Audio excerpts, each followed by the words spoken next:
What's going on, everybody? It's the Bulls Show, aka Aiden, and welcome back to another video. Ladies and gentlemen, the streak of the Joel Embiid and the Chicago Bulls saga has come to an end, as Joel Embiid has finally lost to the Chicago Bulls. And not only that, the Chicago Bulls picked up probably one of the most important wins they're going to have this season. Now, at the end of the day, they answered a very big challenge, the challenge that I gave up, a challenge that I know a lot of Bulls fans were offering to that Chicago Bulls team, to go out and really make a statement against this Philadelphia 76ers team. And although it wasn't the prettiest game to watch, it was extremely ugly on both sides, Philly and the Bulls. Both teams didn't play very, very well.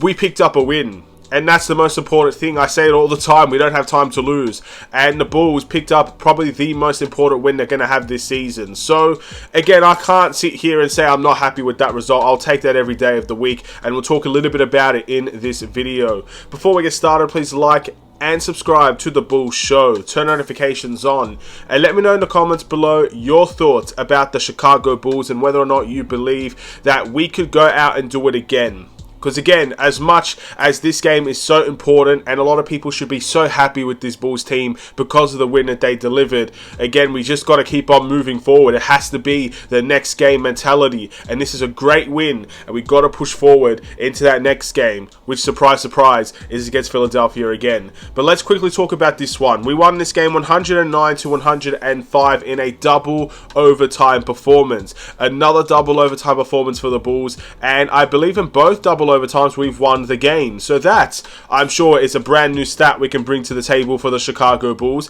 And not to mention that our clutch performances has started to improve recently. I don't know if anybody else has noticed this, but we're in a lot of tight games recently, and the Bulls are finding ways to pick up victories in these games. That comes down to shot making ability. We've seemed to improve in that department. Yes, of course, we did lose to the Kings. We have lost clutch games. We're still statistically probably one of the worst clutch teams in the NBA. But in recent times, those areas have been massively improved for the Chicago Bulls, and I think we've seen that in this type of game and in this type of environment.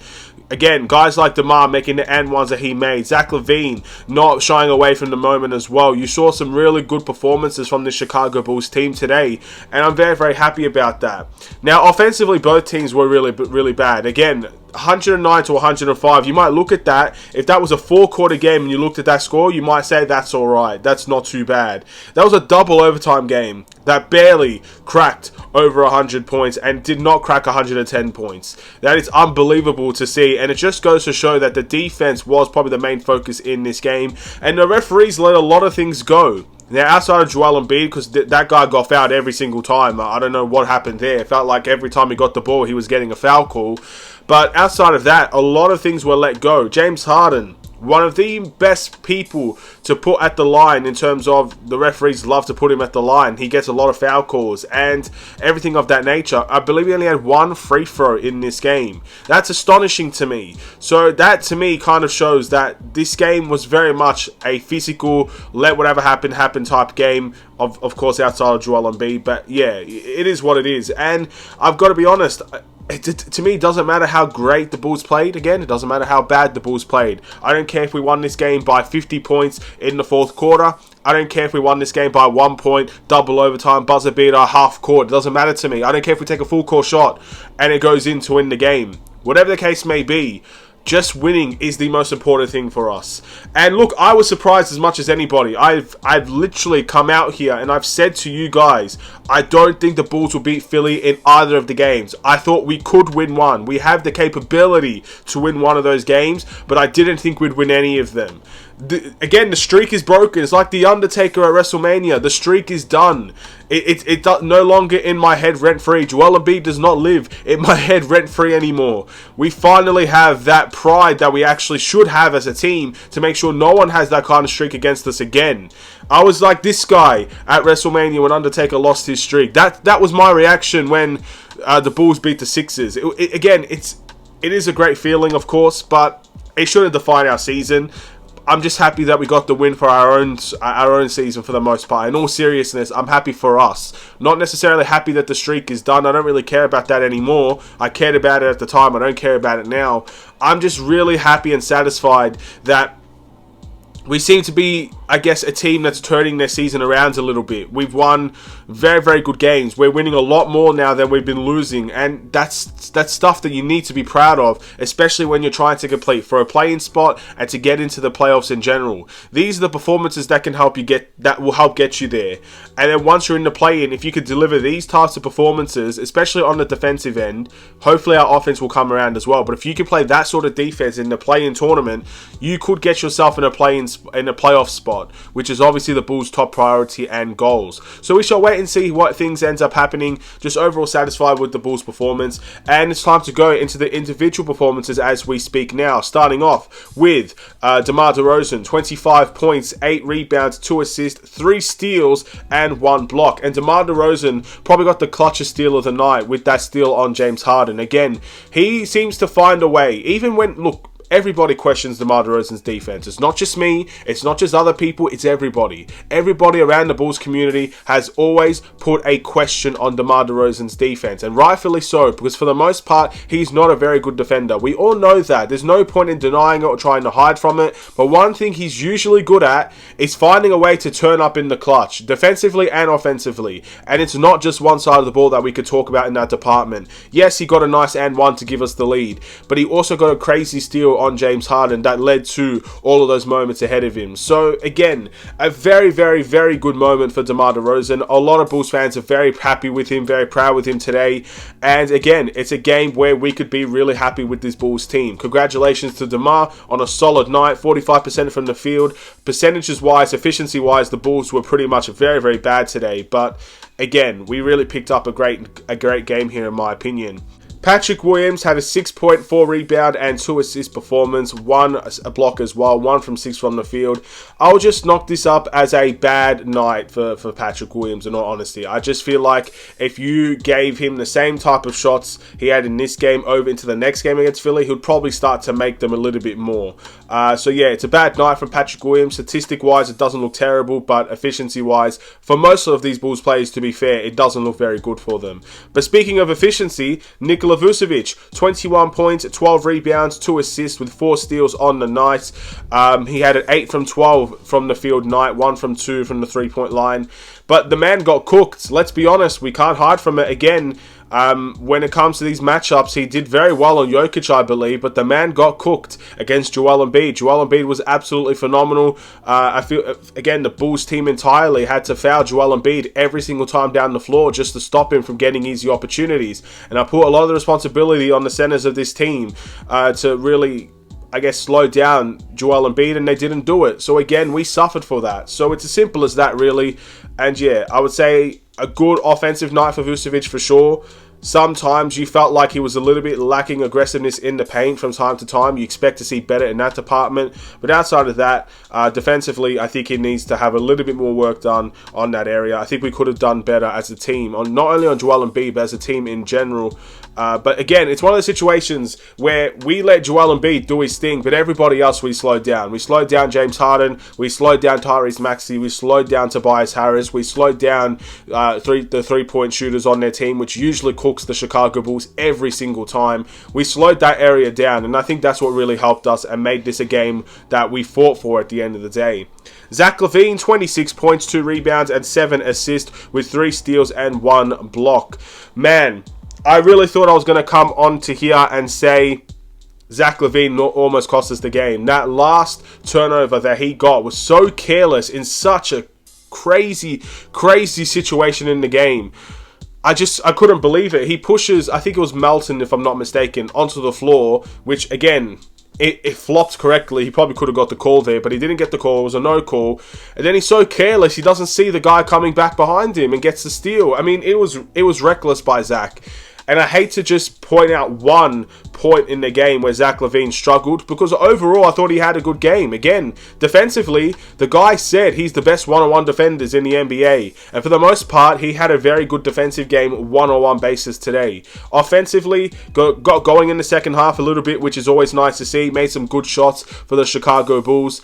But again, I just can't sit there and look at that one play. That could have cost us big time. Thankfully, it didn't. And Zach LaVine did have a very good game once again. So not too bad from him. Patrick Beverly, 6 points and 4 rebounds with 2 steals, with 2 assists, 1 steal and 1 block. Again, another great game for Patrick Beverly. Offensively, getting 6 points is around about his standards, in my opinion, which is not too bad. He was only 2 from 8 from the 3-point line, however, 2 from 10 from the field overall. So we could have seen better in that area, but 6 points is probably where his average is. But again, he's one of those guys that slowed down James Harden. You look at James Harden's stats, he had 12 assists, which again, he is by far, I believe, leading the league in assists. He's a fantastic playmaker in his own right. He gets it done in his own way, and he's very, very good at what he does. But when you look at, I guess, his points, he only had 5 points today, 2 from 14 from the field. For one of their superstars to be, I guess, affected in that way, well, who's responsible for that? I think Patrick Beverly, for the most part, is responsible for that. So congratulations to Patrick Beverly and his Bulls team for slowing down one of the premier players in the NBA in James Harden. He's a fantastic player, and we did a very good job on him. Moving into the bench, Kobe White, 11 points, 3 rebounds and 2 assists, 4 from 9 from the field, 1 from 4 from the 3-point line. We needed every single bit of Kobe White's offense today. 11 points and 2 assists, we needed every single bit of that. So yes, very, very happy with Kobe White's game today. Always love when he can crack the double-digit mark for the Chicago Bulls, and I hope he's okay. I think Joel Embiid pretty much ran into him in terms of a fast break opportunity, and Kobe White tried to take the hit. Joel Embiid pushed his body onto him a little bit, and he looked banged up. He looked hurt. So I hope he's able to keep on playing. Again, one of the last people on this bench that I want to see miss time is Kobe White. I think we need Kobe White more than ever off of our bench. Again, our bench is very sporadic. It's very inconsistent. You can kind of see that in this game with all the other stats that I'm going to mention. It's very inconsistent. But we need someone that is going to be a scorer on this team. And whether Kobe White is inconsistent one game or is consistent the next game, he is a scorer, and we need his scoring ability on this team. I think he was absolutely crucial to how the Bulls won this game today. Andre Drummond with the 3-rebound performance, only played 6 minutes. Not going to mention too much about that. Didn't get a lot of game time. Not too much else to say. Javonte Green, extremely happy with his return. He got a steal and a rebound on his return. Again, I'm just very, very happy to see him back on the floor. I know we could see better from Javonte, but one game at a time, man. He just came back. He's here for the final push of the season, and I think we're going to need a little bit more energy in some of these games. We may have not needed him drastically in this game, but I'm just so proud that he is back. It makes me feel good to know that, okay, most of our team, obviously Caruso didn't play today, most of our team should be ready to go if we do go into that play-in tournament. So I'm looking forward to that. We'll wait and see. Io, 4 points, 2 rebounds, and 2 assists. The thing about Io is, I'm starting to feel like he's really died down where his role is for the Chicago Bulls. In my opinion, these last couple of games, the best thing I can say about Io is that he's only effective in transition. And that's extremely harsh to say, and I know that's not the case, but we need to see more of Io. We need to see more of what he can bring to the table. I miss his pick and roll so much. He used to be very, very good at finding centers in the pick and roll. I don't see him do that often anymore. He used to be so good in terms of the dribble pull-up in the mid-range. We don't see that anymore. I don't want Io to just be a layup and a three-point guy. He's so much more. He has so much more talent to his game. It just seems like it's sporadic at best at these times. He had 2 great blocks as well, so he's obviously very good defensively. We all knew that about him. I just like to see a little bit more of that versatility from Io. Yes, I love his transition game, and he's definitely 100% the most effective when it's open play, when there's space to go and attack. That's where his best moments are at. 100%, I'm not denying that, but there is more to his game that we don't see anymore. We saw it in the first season, we don't see it now. And if I was Billy Donovan, I'd be preaching to keep on playing his best brand of basketball and keep on attacking any team, because he is a dangerous player when he is aggressive, and I just don't know if we truly see that a whole lot with Io. It's very similar to Patrick Williams as well. Patrick Williams is effective when he is aggressive. It's just that you don't see it a whole lot. It's the biggest problem with those two, in my opinion. Derrick Jones, 10 points, 3 rebounds, and 1 assist. This man came out of nowhere. Barely played for the last couple of weeks. Comes into this game, plays 16 great minutes. Gets the last block of the game against James Harden. Amazing block, by the way. A leaping ability that he has. Definitely put to use in this game. Congratulations to him. And he stayed ready. And look, that game right there will get him more game time going forward, in my opinion. You played 16 minutes today, you stayed ready, you got brought in to provide something different to the team, and you were effective in that mark. I love Andre Drummond, I do, and I still believe having a taller center is the way to go. But if Andre Drummond doesn't improve his performances, and again, it's harsh to say it in this game because he only got 6 minutes. It's very, very harsh to say. But in recent performances, he has been struggling in those 10 to 15 minutes that he gets. So if he can't pick things up in those areas, we're going to go back to that small ball lineup. And then we're going to see even more problems on the rebounding side. So Derrick Jones was great today. I admired his performance. He had a great game. I'd still like to use him more in those power forward areas because, again, that's where he got the block, is where he's been the most effective for the most part. But we'll wait and see. And that's really all we could talk about in the Chicago Bulls category today. I'm not going to give a must improve prior to contrary belief, because if you look at the players that actually did fairly disappoint in this game, Andre Drummond didn't get a whole lot of minutes. I think it's extremely harsh to give it to him. Javonte Green obviously just returned. There's no way in hell I'm going to give it to him. And as much as I said Ayo had a bad game, to me he didn't necessarily have a bad game. He just had a quiet game. I don't think he's the person to go with either. I'm going to leave it. I don't think the must improve is needed. And again, when you pick up a win against the Philadelphia 76ers, again, there's no need to really, I guess, go into that category with that big win. My player of the game will be DeMar DeRozan. I just thought towards the end of the game, he stepped up in different ways, and we absolutely needed that. So congratulations to DeMar DeRozan. He is my player of the game. And again, we picked up a great win. Then we move over into the next game, and the next game will be once again against the Philadelphia 76ers. This game is going to be hard, and usually when you see these home and away type environments where we beat Philly away, they're going to come to Chicago now to verse us. It's extremely hard to win both of those games. So look, I'm going to stand by my word and say I don't think we're going to win both, but the Bulls have already proven me wrong by winning this game. And I can only say I'm happy and proud of them to do that. Let's see what they do in the next time out. Thank you guys for watching. Please like and subscribe if you're new. I once again would like to apologize for not releasing this video after the game. Again, I had an internet outage, but I always feel like I'm letting you guys down when I don't do these things. But life and unfortunate circumstances always seems to get in the way. It seems to happen a lot more recently. I guess that's kind of due to the busy schedules, but it is what it is. I'm happy to make this video now. And again, I'm sure you guys that have watched this video, especially till this part of the video, fair play to you guys. Sure you don't mind, and I'm sure you'll let me know in the comments below what you think about the game. All that being said, have a wonderful and safe day. I'll see you in the next Chicago Bulls video. Stay safe, stay healthy, stay tuned for more. Take care, and peace.